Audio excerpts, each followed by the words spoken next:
தந்தை மைந்தன் தூய் ஆவியின் திருப்பெயராலே ஆமென். ஜெபம் பண்ண கடவோம். கிருபை நிறைந்த நல்ல ஆண்டவரே, நாங்கள் உம்மை துதிக்கிறோம். ஒரு வாரத்தை நிறைவு செய்து இன்னொரு வாரத்திற்குள்ளாக அடியெடுத்து வைக்கிற பாக்கியத்தை எங்களுக்கு தந்திருக்கிறீர், நன்றி செலுத்துகிறோம். இந்த நாளுடைய வழிபாட்டை உடைய கரத்திற்குள்ளாக ஒப்புக் கொடுக்கிறோம். நீர் எங்களுக்கு ஆசீர்வாதத்தை தர வேண்டுமாய் நாங்கள் செபிக்கிறோம். தொடக்கம் முதல் நிறைவரைக்குமாக நீர் எங்களை நடத்தும், பயன்படுத்தும், எங்களோடு கூட பேசும். இயேசு கிறிஸ்துவின் ஈடு இணைத்த திருப்பெயர்களே கெஞ்சி கொண்டாடுகிறோம் எங்கள் அன்பின் பரலோக தந்தையே, ஆமென். நாம் யாவரும் எழுந்திருந்து நம்முடைய ஆராதனைக்கு துவக்கமாக பாமாலை 9வது பாடலை பாடுவோம். கிறிஸ்தவ பாமாலை 9வது பாடல்.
நின்றவண்ணமாக நாம் கடவுளை தொழுவோம். நம்முடைய ஆராதனைக்கு துணையாக காலை மாலை ஆராதனை முறைகளில் 2ஆம் ஆராதனை முறை நாம் பின்பற்றுவோம். கடவுள் ஆவியாக இருக்கிறார், அவரை தொழுது கொள்ளுகிற நாம் யாவரும் ஆவியோடும் உண்மையோடும் அவரை தொழுது கொள்ள வேண்டும். நம்முடைய பிதாவாகிய கடவுளாலும் கர்த்தராகிய இயேசு கிறிஸ்துவினாலும் நம் அனைவருக்கும் கிருபையும் சமாதானமும் உண்டாவதாக. இது கர்த்தர் ஒன்றுபடினார், இதிலே களி கூர்ந்து மகிழ கடவும். ஆண்டவரே, எங்கள் உதடுகளை திறந்திருக்கும், அப்பொழுது எங்கள் வாய் உடைய குறைவை அறிவிக்கும். பிதாவுக்கும் குமாரனுக்கும் பரிசுத்த ஆவிக்கும் மகிமை உண்டாவதாக. ஆதியிலும் இப்பொழுதும் எப்பொழுதுமான சதா காலங்களிலும் மகிமை உண்டாவதாக. ஆமென். திரிய கடவுளை போற்றுவோம். எங்கள் தந்தையாம் கடவுளே, முது வல்லமை ஞானம் ஞானத்தினாலும் எல்லாவற்றையும் படைத்து குமாரனை ரட்சகராக தரும்படி உலகத்தில் அன்பு கொண்டிரியை போற்றுகிறோம். குமாரனாம் கடவுளை பாவத்தை தவிர்த்து எல்லாவற்றிலும் எங்களைப் போல மனிதனாக எங்கள் பாவங்களுக்காக ஒப்புக் கொடுக்கப்பட்டு எங்கள் நீதிக்காக வைத்தவரையுமை போற்றுகிறோம். பரிசுத்த ஆவியராகிய கடவுளை எல்லா உண்மைக்குள்ளும் எங்களை வழிநடத்தி கடவுளின் நன்மை எங்கள் நெஞ்சில் பொழிகிறவரையுமை போற்றுகிறோம். பிதா குமார் பரிசுத்த ஆவியராகிய கடவுளை உமக்கே காலமும் எல்லா புகழும் மகிமையும் உண்டாவதாக. ஆமென். பாவ அறிக்கை. நமக்கு பாவம் இல்லை என்போமானால் நம்மை நாமே வஞ்சிக்கலாக இருப்போம். நமக்குள் உண்மை இல்லை. நாம் நமது பாவங்களை அறிக்கையிட்டால் பாவங்களை நமக்கு மன்னித்து எவ்வித அநீதியும் நீங்கி நம்மை சுத்திகரிப்பதற்கு அவர் நம்பத்தக்கவரும் நீதிமுள்ளவராக இருக்கிறார். நான் எழுந்தேன் தகப்பனிடத்தில் போய் தகப்பனே, பரத்துக்கு விரோதமாகவும் உடைய பார்வையிலும் பாவம் செய்தேன். இனிமேல் உடைய மகள் என்று சொல்லப்படுவதற்கு நான் பாத்திரம் அல்ல, உடைய கூலிக்காரராக என்னை வைத்துக் கொள்ளும் என்பேன். கடவுளின் ராஜ்யம் சமீபத்திருக்கிறது. மனம் திரும்பி சுவிசேஷத்தில் நம்பிக்கை வைங்கள். நமது வளர்வுக்காக பரிந்துரைக்க முடியாத பிரதான ஆசார் நமக்கு இருக்கிறார். எல்லாரும் தம்மை போல் சோதிக்கப்பட்டும் பாவங்களால் பிரதான ஆசாரை நமக்கு இருக்கிறார். ஆகையால் அமைதியாக நாமே ஆண்டுடைய சந்தானத்திலே சோதித்து அறிவோமாக. சர்வ வல்லமுள்ள கடவுளிடத்தில் நாம் நமது பாவங்களை மனத்தாழ்மையோடு கூட அறிக்கை செய்வோம். இரண்டாம் பாவ அறிக்கையின் செபத்தின் வாயிலாக நாம் நம்முடைய பாவங்களை கர்த்தரிடத்திலே அறிக்கை செய்வோம். எங்கள் தந்தையாம் கடவுளே, நினைவினாலும் வார்த்தையினாலும் செயலினாலும் உமக்கு விரோதமாய் நாங்கள் பாவம் செய்திருக்கிறோம்.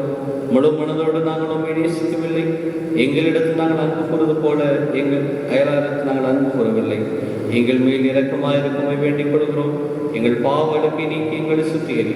எங்கள் குற்றங்களை விட்டுவிட எங்களுக்கு உதவி புரிய எங்கள் ஆண்டவரை இயேசு கிறிஸ்து மூலமாக வேண்டிக் கொள்கிறோம் பிதாவே, ஆமென். சர்வ வல்லமையும் மிகுந்த இரக்கமுள்ள ஆண்டவர் மன்னிப்பையும் பாவ நிவர்த்தியை நமக்கு கட்டளையிட்டருளி வாழ்க்கையை சீர்படுத்துவதற்கான காலத்தையும் பரிசுத்த ஆவியின் கிருபையும் தேர்தலையும் தந்தருவாராக. ஆமென். ஆண்டவரை துதியுங்கள். ஆண்டவருடைய நாமம் துதிக்கப்படுவதாக. சபையார் தயவு செய்து அமருங்கள்.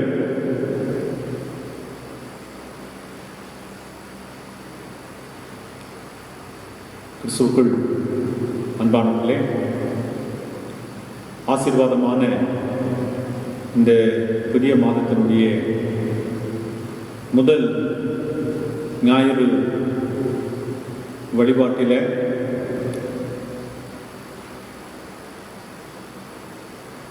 ஆண்டவருடைய வார்த்தைகளை ஆன்லைன் மூலமாக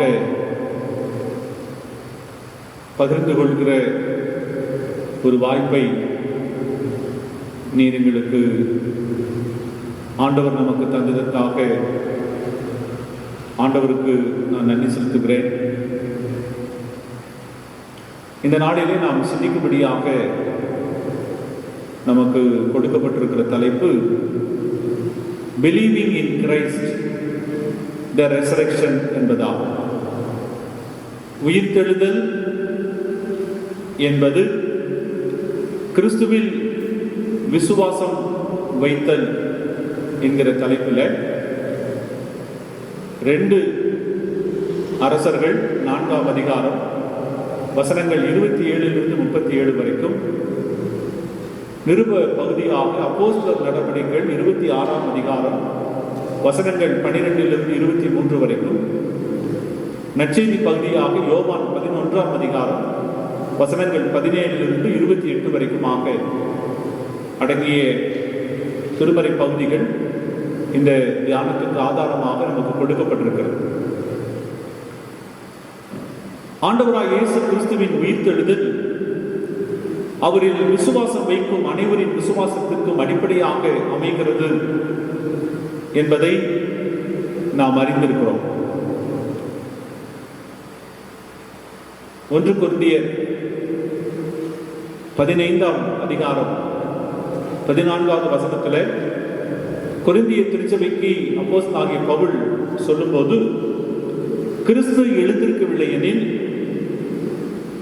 எங்கள் பிரசங்கமும் விருதா, உங்கள் விசுவாசமும் விருதா என்று அங்கே இந்த திருச்சபைக்கு சொல்வதை நாம் வாசித்திருக்கிறோம்.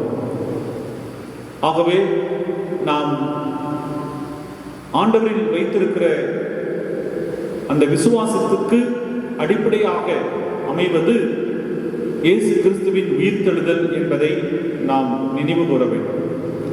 மனித வாழ்வில் நாம் அனுதினமும் எதிர்கொள்ளுகிற பல்வேறு விதமான இடர்பாடுகள், இழப்புகள், ஏமாற்றங்கள், தோல்விகள், வியாதிகள், இவை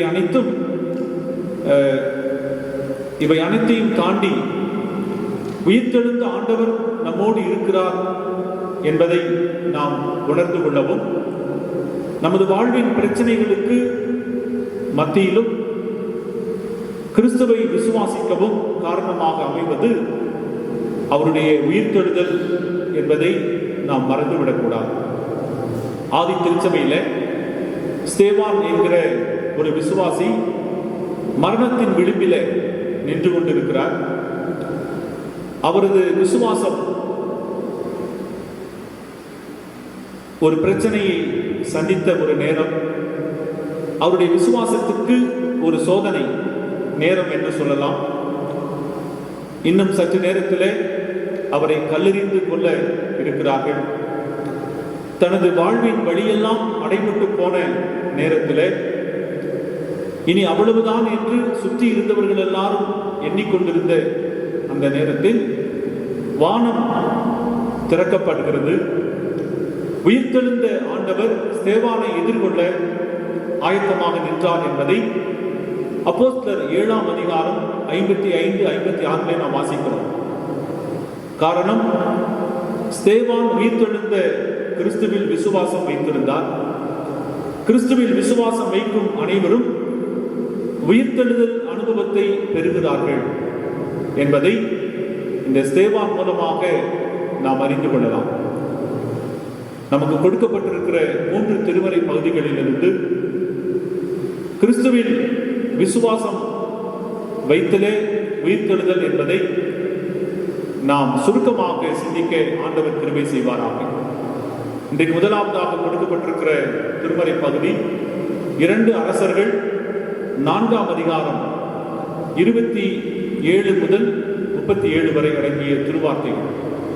இந்த பகுதியில் உயிர்த்தெழுந்த கிறிஸ்துவை விசுவாசித்தல் என்பது வாழ்வின் நம்பிக்கை அசைக்கப்படும் போது விசுவாசத்தை விடாதிருப்பதை பற்றி பேசுகிறது. நம்முடைய வாழ்வில எல்லாருக்கும் ஒரு நம்பிக்கை இருக்கு. ஆனால் ஒரு காலகட்டத்தில் அந்த நம்பிக்கை அசைக்கப்படும் போது, அந்த நம்பிக்கை முற்றிலுமாக சிதைக்கப்படும் போது நம்முடைய விசுவாசம் கேள்விக்குறியாக மாறிவிடும். சூனேம் என்கிற ஊரிலே வாழ்ந்த வசதிமிக்க ஒரு பெண்ணுடைய வாழ்வில் நடந்த ஒரு சம்பவத்தை, குறிப்பாக எலிசா தீர்க்கதரிசி இந்த சூனேம் ஊரிலே வாழ்ந்த அந்த பெண்ணின் வாழ்விலே செய்த அற்புதத்தை இந்த பகுதியிலே நாம் வாசிக்கலாம். இந்த பெண்ணுடைய பெயர் நமக்கு குறிப்பிடப்படவில்லை. சூனேம் என்கிற ஊரை சார்ந்தவர் என்பதால் சுனேமியால் அல்லது சூனேமியால் என்று இதற்கு இந்த பெண்ணுக்கு பெயர் இங்கே கொடுக்கப்பட்டிருக்கிறது. அந்த பெண் எலிசா தீர்க்கதரிசியுடைய திருப்பணியில அவரை நன்கு தாங்கின ஒரு பெண். எலிசா அந்த சூனேம் ஊருக்கு வரும் பொழுதெல்லாம் தன்னுடைய வீட்டிலே தங்குவதற்காக தன்னுடைய வீட்டின் மேலறையில ஒரு அறையை கட்டி அந்த தீர்க்கதரிசியாகிய எலிசாவுக்கென்று அந்த அறையை ஒதுக்கி இருந்தார். அந்த பெண்ணினுடைய வாழ்க்கையில செல்வம் நிரம்பி இருந்தது. ஆனாலும் அந்த பெண் ஒரு வயதான ஒரு மனிதனுக்கு மனைவியாக இருந்தார்.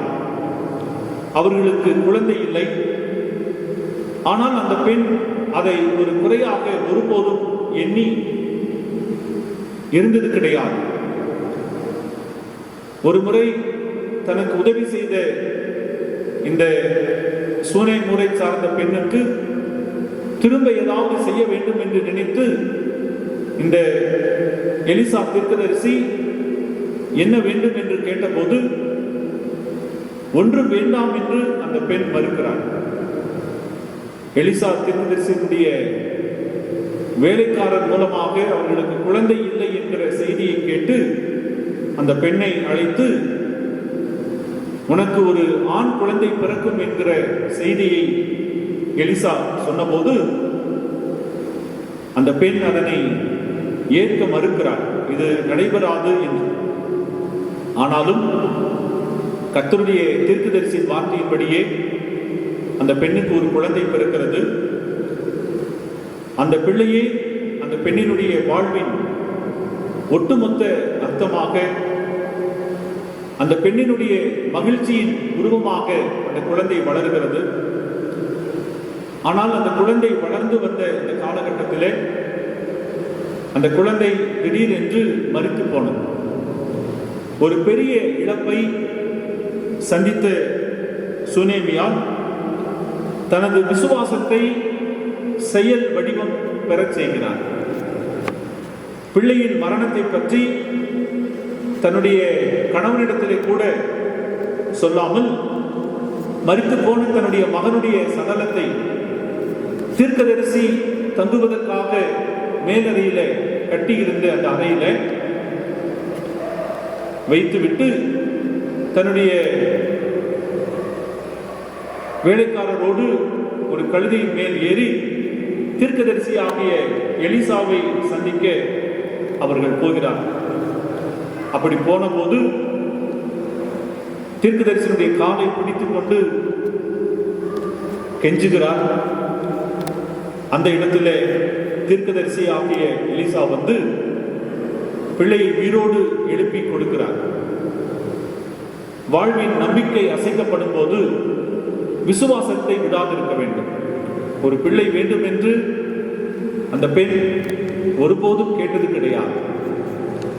ஆனாலும் கடவுள் அந்த பெண்ணுக்கு இரக்கம் பாராட்டி எலிசா தீர்க்கதரிசியினுடைய அந்த வார்த்தையின்படி அவர்களுக்கு ஒரு குழந்தை கொடுக்கப்படுகிறது.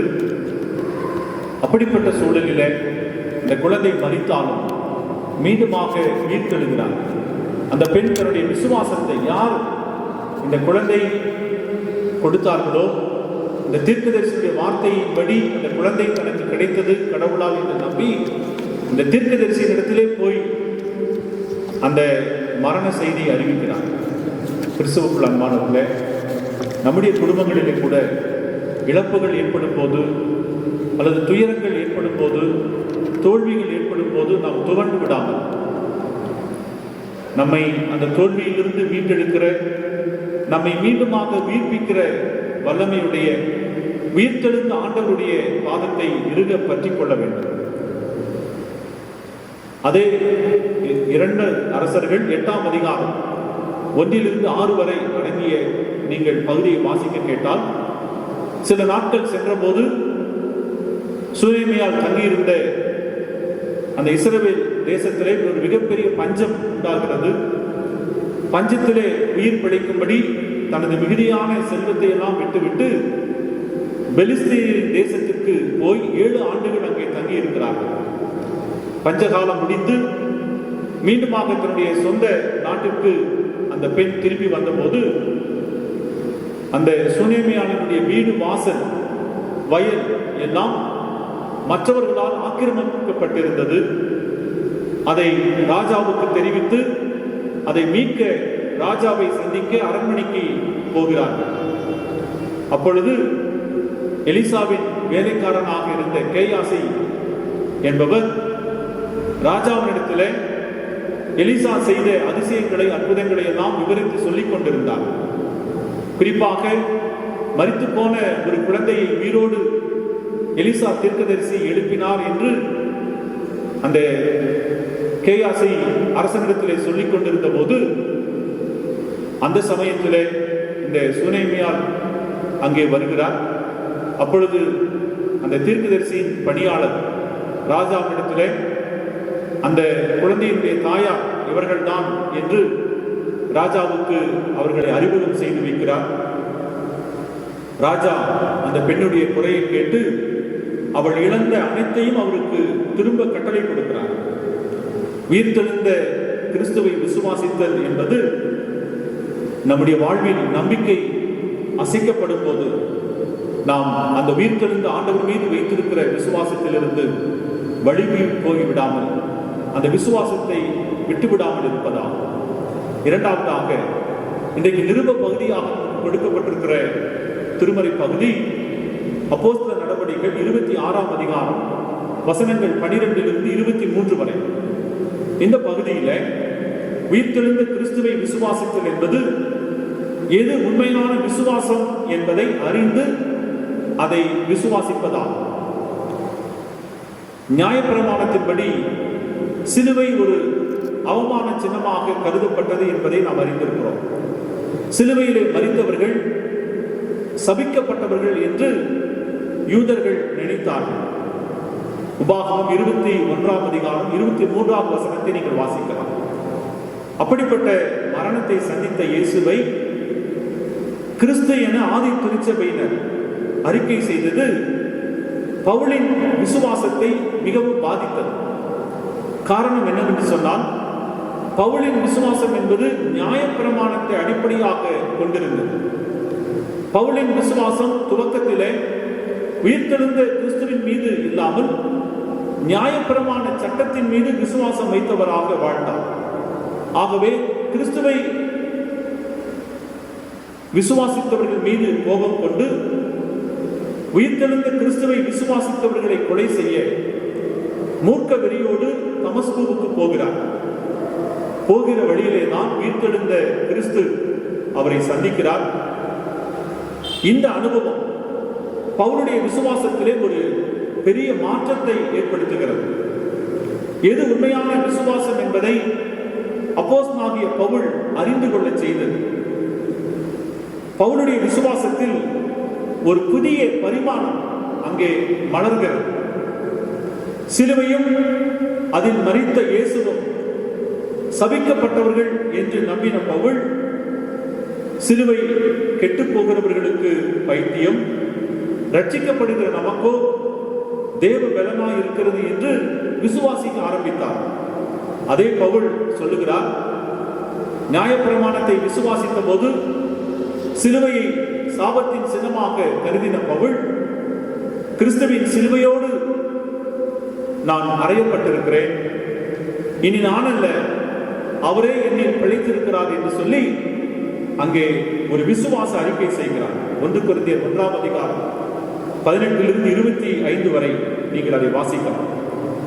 உயிர்த்தெழுந்த கிறிஸ்துவை விசுவாசித்தாலே பாவ மன்னிப்பையும் பரிசுத்தமான வாழ்வையும் தரும் என்றும், இருளை விட்டு ஒளியின் இடத்திற்கும் சாத்தானிடமிருந்து கடவுளிடத்திற்கும் திரும்பும் என்பதையும் பிரசங்கிக்க அவர் அனுப்பப்படுகிறார் என்பதை இந்த நிருப பகுதியிலே நாம் வாசிக்கிறோம்.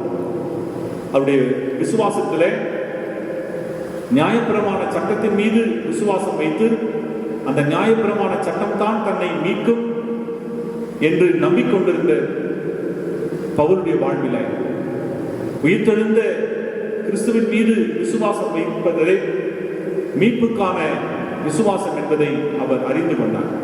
அதுதான் உண்மையான விசுவாசம் என்பதை அறிந்து அதை அவர் அறிவிப்பதற்காகவே கடவுளால் அனுப்பப்படுகிறார். நிறைவாக இன்றைக்கு நமக்கு நற்செய்தி பகுதியாக கொடுக்கப்பட்டிருக்கிற யோவான் 11 அதிகாரம் வசனங்கள் 17 28 வரை அடங்கிய திருமறை பகுதியில உயிர்த்தெழுந்த கிறிஸ்துவை விசுவாசித்தல் என்பது கர்த்தர் தாமதிக்கிற போதும், தாமதிப்பதால் இழப்பு நேரிடுகிற போதும் விசுவாசத்தில் நிலைத்திருப்பதை பற்றி பேசுகிறது. உயிர்த்தெழுந்த கிறிஸ்துவை விசுவாசித்தல் என்பது கர்த்தர் தாமதிக்கிற போதும், கர்த்தருடைய தாமதத்தால் நாம் சந்திக்க இருக்கிற இழப்புகள் அல்லது தோல்விகளின் போதும் நம்முடைய விசுவாசத்தில் நிலைத்திருப்பதை பற்றி இந்த பகுதி பேசுகிறது. இயேசு அதிகமாக சிநேகித்த ஒரு மனிதன் லாசரு, அவர் வியாதியாய் இருக்கிறார் என்று அவருடைய சகோதரிகள் இயேசுவுக்கு அறிவிக்கிறார்கள். அவன் மரணத்தோடு போராடி கொண்டிருக்கிறான் என்ற செய்தியை இயேசு கேள்விப்பட்ட பின்பு உடனடியாக லாசருவை பார்க்க போகவில்லை. அவர் வர தாமதிக்கிறார்.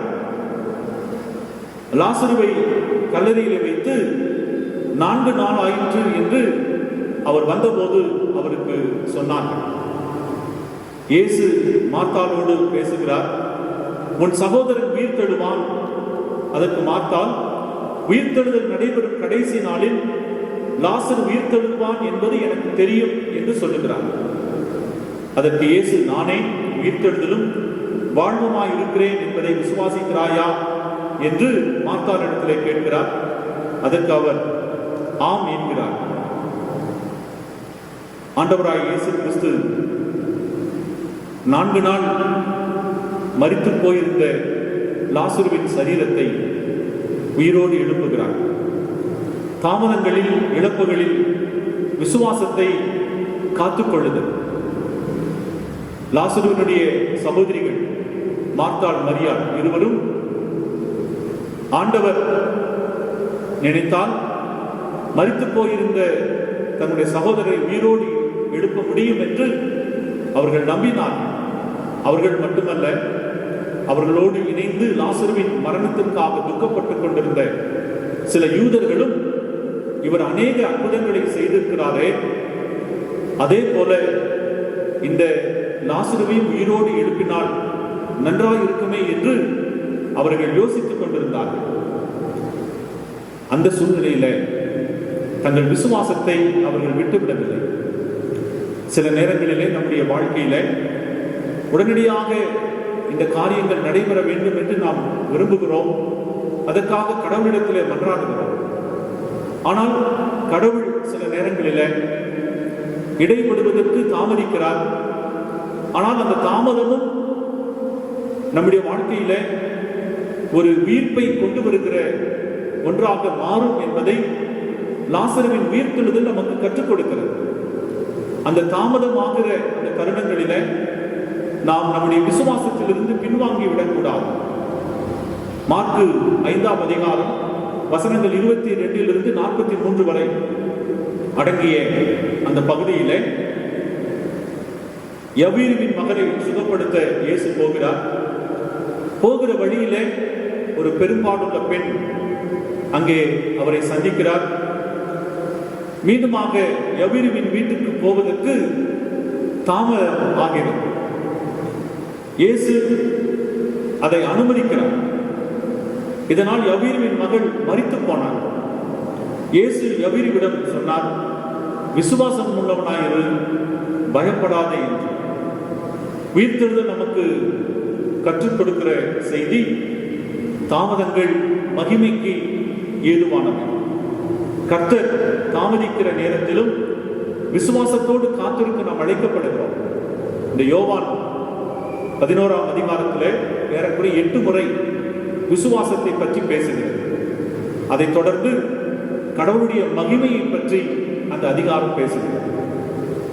விசுவாசிக்கும் போது தாமதங்கள் ஆனாலும் ஆண்டவர் மீது, அந்த உயிர்த்தெழுந்த ஆண்டவர் மீது நாம் விசுவாசம் வைத்திருக்கும் போது அந்த தாமதங்களில் கடவுளுடைய மகிமையை நாம் காணும்படி செய்யும் என்பதை இந்த திருமறை பகுதி நமக்கு கற்றுக் கொடுக்கிறது. கிறிஸ்துவுக்குள் அன்பானவர்களே, உயிர்த்தெழுந்த கிறிஸ்துவை நாம் விசுவாசித்தல் என்பது நம்முடைய வாழ்விலே நம்பிக்கை அசைக்கப்படும் போது நாம் விசுவாசத்தை விட்டுவிடாமலும், அதே நேரத்திலே எது உண்மையான விசுவாசம் என்பதை அறிந்து நாம் விசுவாசிக்கவும், அதே நேரத்தில் தாமதம் ஏற்படுகிற நேரத்தில் நம்முடைய விசுவாசத்திலே நிலைத்திருக்கவும் கடவுள் நமக்கு அழைக்கிறார். அப்படிப்பட்ட விசுவாசத்திலே தொடர்ந்து நிலைத்திருக்க ஆண்டவர் கிருபை செய்வாராக. ஆமென்.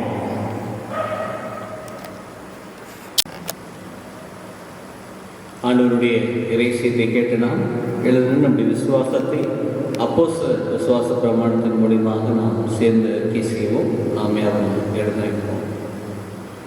வானத்தையும் பூமியும் படைத்த சர்வ அலுவல பிதாவாகிய தேவனை விசுவாசிக்கிறேன்.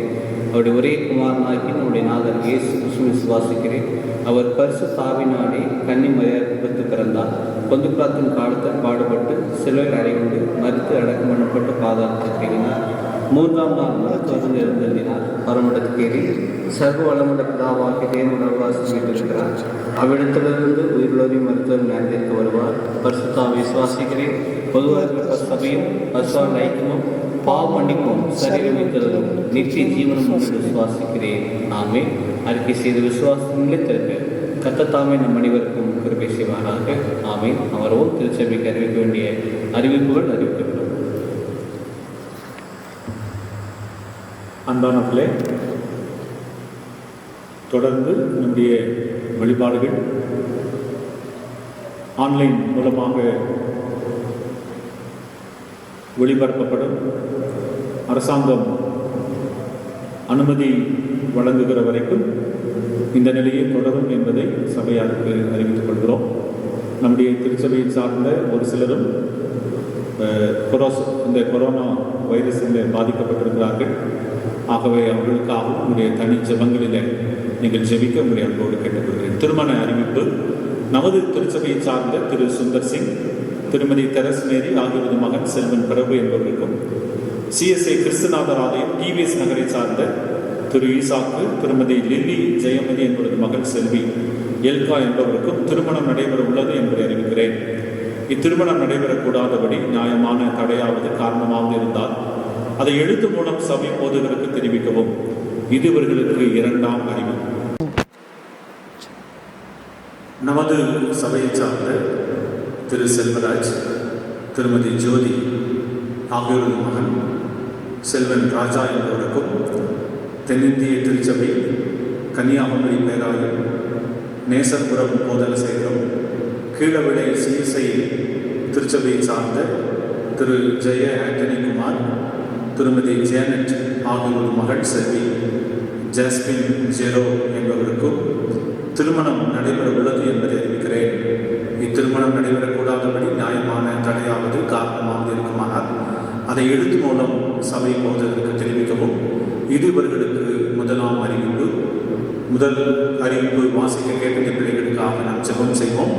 அன்பு நிறைந்த ஆண்டவரே, திருமண வாழ்வில கணவன் மனைவியாக இணைய ஆண்டவர் சித்தம் கொண்டு அதற்குரிய ஆயத்தங்களை செய்து வருகிற குடும்பத்தின் மக்களுக்காக நாங்கள் ஜெபிக்கிறோம். திருமண வாழ்வில இணையிருக்கின்ற ராஜாவையும் ஜாஸ்மின் ஜெரோவையும் விசேஷமாக ஆசீர்வதித்து பரிசுத்த விவாகத்தில் இணைவதற்கு கர்த்தருடைய சமூகத்திலே தங்களை தாழ்த்தி ஆண்டுடைய கரங்களில் அர்ப்பணிக்க தேவனின் கிருபை செய்யும். திருமணம் சிறப்பாக நடைபெற ஆண்டவர் தம்முடைய பேரொருளை தந்தார். இயேசு கிறிஸ்துவின் மூலம் வேண்டுகிறோம் எங்கள் பரம தந்தையே, ஆமென். நம்முடைய தலைகளை தாழ்த்தி நாம் ஜெபம் செய்வோம். எல்லா நல்ல இவுகளுக்கும் ஊற்றும் நிறைவிடமாயிருந்து எங்களை கிருபையாக வழிநடத்துகிற எங்கள் அன்பின் ஆண்டவரே, ஆசீர்வாதமான இந்த நாளுக்காக நம்முடைய ஸ்தோத்திரிக்கிறோம். ஆண்டவரே, பொது முடக்கத்தின் காரணமாக ஆலய வழிபாடுகள் நிறுத்தப்பட்டிருந்தாலும் ஆண்டவரே, இந்த ஆன்லைன் மூலமாக நாங்கள் கூடி உம்மை வழிபட உம்முடைய சத்திய வார்த்தைகளை கேட்க நீர் எங்களுக்கு வாய்ப்பு தந்ததற்காக நம்மை துதிக்கிறோம். குறிப்பாக உயிர்த்தெழுந்த ஆண்டவரில் விசுவாசம் வைக்கிற அந்த அனுபவம் தான் எங்களுடைய வாழ்விலே மிக முக்கியம் என்பதை இன்றைக்கு 3 திருமறை பகுதிகளிலிருந்து நாங்கள் சிந்திக்க நீர் எங்களுக்கு உதவி செய்திருக்கிறீர். உண்மையாகவே என்னுடைய தனிப்பட்ட வாழ்வில், என்னுடைய குடும்ப வாழ்வில், எங்களுடைய திருச்சபையின் வாழ்வில், என்னுடைய சமூகத்தின் வாழ்வில் உண்மையிலே நாங்கள் வைத்திருக்கிற விசுவாசம் அந்த உயிர்த்தெழுந்த ஆண்டவரினுடைய உயிர்த்தெழுதலில் மையமாக இருக்கிறது என்பதை நாங்கள் புரிந்து கொள்ள கர்த்தர் எங்களுக்கு தயவு பாராட்டும். குறிப்பாக இந்த ஆன்லைன் மூலமாக இந்த வழிபாட்டிலே கலந்து கொண்டிருக்கிற, இந்த வழிபாட்டை கவனிக்கிற ஒவ்வொருவரையும் ஆசீர்வதியும். ஆண்டவரே, என்னுடைய திருச்சபையில் இருக்கிற குழந்தைகள், வாலிபர்கள், பெரியவர்கள், வயோதிபர்கள் எல்லாரையும் உடைய கரங்களிலே கொடுக்கிறோம். ஒவ்வொருவரையும் நீர் பாதுகாத்து பராமரித்து அனைவருக்கும் நல்ல உடல் ஆரோக்கியத்தை தந்து ஆண்டவருடைய நிறைவான கிருபை எங்களை இன்னும் அதிகமாய் தாங்கி வழிநடத்தட்டும். குறிப்பாக ஆண்டவரே, இந்த கொரோனா வைரஸ் அச்சத்து நிமித்தமாக வீட்டை விட்டு வெளியே போக முடியாத ஒரு சூழ்நிலையில் நாங்கள் தள்ளப்பட்டிருந்தாலும் கூட நீர்தான் எங்கள் அடைக்கலம், நீர்தான் எங்கள் பாதுகாப்பு, நீர்தான் எங்கள் நம்பிக்கை, நீர்தான் எங்கள் வாழ்வின் ஆதாரம் என்பதை ஆண்டவரே தொடர்ந்து நாங்கள் புரிந்து கொள்ளத்தக்கதாக தேவரீர் தம்முடைய தயவை, தம்முடைய இரக்கத்தை, தம்முடைய தெய்வீக அருளை எங்கள் வாழ்க்கையில் இன்னும் அதிகமாக வெளிப்படுத்தி எங்கள் ஒவ்வொருவரையும் மீது ஆசீர்வதியும். இந்த திருச்சபையில் இருக்கிற ஒவ்வொரு குடும்பங்களுக்காக உங்களுடைய சமூகத்தில் வேண்டிக் கொள்கிறோம். குறிப்பாக எங்களுடைய திருச்சபையில் கொரோனா வைரஸ் நிமித்தமாக பாதிக்கப்பட்டு மருத்துவமனைகளிலே சிகிச்சை எடுத்துக் கொண்டிருக்கிற அன்பான அடியார்களை ஆண்டவர் தயவாய் கண்ணோக்கம் உம்முடைய தெய்வீக கரத்தை அவர்கள் மீது வைத்து அவர்களுக்கு நல்ல சுகத்தை தந்து மீண்டுமாக நல்ல ஆரோக்கியத்தோடு தன்னுடைய இல்லத்திற்கு வந்து உமக்கு நன்றி செலுத்த ஆண்டவர் தயவு பாராட்டும். ஒரு புதிய மாதத்தின் 2வது நாளில் ஆண்டவரே, இந்த மாதத்தினுடைய அனைத்து விதமான நன்மைகளையும் உம்முடைய கரங்களிலே நாங்கள் பெற்றுக்கொள்ளத்தக்கதாக எங்களை தாழ்த்தி ஒப்புக் கொடுக்கிறோம். நாளை எப்படி இருக்கும் என்று எங்களுக்கு தெரியாது. ஆண்டவரே, இந்த நாங்கள் வசிக்கிற தமிழகத்தினுடைய ஆண்டவரே புதிய அரசாங்கம் பொறுப்பேற்க போகிற இந்த சூழல் கர்த்தருக்கு சித்தமானது உமது கரங்களில் வாய்க்க பண்ணட்டும். நீர் யாரை தெரிவு செய்திருக்கிறீரோ மக்கள் மூலமாக அவர்கள் வந்து நல்லாட்சியை மக்கள் பயன்பெறுகிற வண்ணமாக ஏழை எளிய மக்களும் வாழ்வு பெறுகிற ஒரு நல்ல ஆட்சியை நீர் எங்களுக்கு அமைத்துக் கொடுக்கும்படியாக உங்களுடைய சமூகத்தில் மன்றாடுகிறோம். ஆண்டவரே, எல்லாவற்றையும் உடைய கரங்களில் ஒப்புக் கொடுக்கிறோம். ஆண்டவர் தாமே தொடர்ந்து எங்களை பாதுகாத்து எங்களை பராமரித்து எங்களை ஆசீர்வதியும். இயேசு கிறிஸ்துவின் மூலம் வேண்டுகிறோம் எங்கள் பரம தந்தையே, ஆமென். என் ஆத்துமாவே கர்த்தரை ஸ்தோத்திரே, முழுமை பரிசுத்த நாமத்தை ஸ்தோத்திரே. என் ஆத்துமாவே கர்த்தரை ஸ்தோத்திரே, கர்த்தர் செய்த சகல உபகாரங்களை மறவாதே. ஆமென்.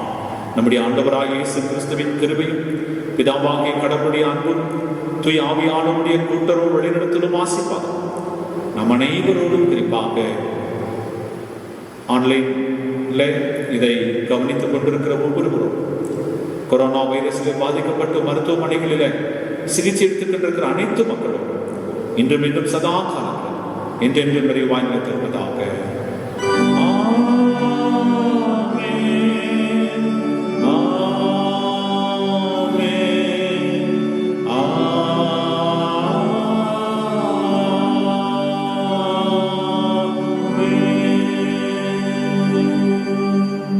கர்த்தர்களோடு இருப்பாராக. சமாதானத்தோடு போய் வர கடவோம்.